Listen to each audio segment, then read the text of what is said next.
Krampus is about a dysfunctional family getting together over the holidays, and two halves of a family which come from different economic backgrounds, different beliefs, and sort of the tension that arises from that situation causes one of the family members, a young boy named Max, to basically give up on Christmas. And he's just at that perfect age between believing in Christmas and Santa Claus or not. You know, it's sort of that very delicate step into adulthood when you might lose some of the Christmas magic. And unfortunately, that's the path that he chooses. And giving up that belief sort of allows Krampus to creep in. And the family wakes up one morning and they are greeted by a very fierce blizzard. And with that comes Krampus and all of his helpers.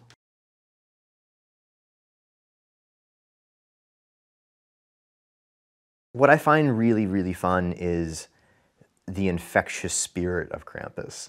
That once you introduce people to him, everyone gets it really quickly, and they have this wicked smile on their face. And you can see that sort of dark glint. And like, oh, I get it. This is something I can scare my kids with so that they behave. Like, yeah, all right, cool. But it's the same thing making the film. So when you saw Weta Workshop artists who normally make, you know, dragons and orcs and these sort of lavish, rich fantasy characters having fun making twisted toys and teddy bears with claws and teeth, or demonic Jack-in-the-Box characters, and you see that they're into it as much as you are, it feels like the best party in the world. He really wanted to embrace the notion that, well, what if you took the setup of a Christmas film, something like Christmas Vacation or Home Alone, you know, sort of the traditional Christmas family dramedy, and injected it with a bit of the dark fairy tale horror aspect of it.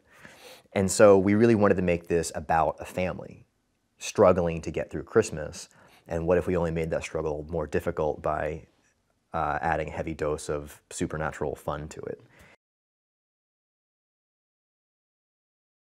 I even hesitate calling this a horror film, as strange as that might sound, because it's really a mashup of a lot of different genres. There is a Christmas movie, and I really do view Christmas films as, in a lot of ways, it's its own genre.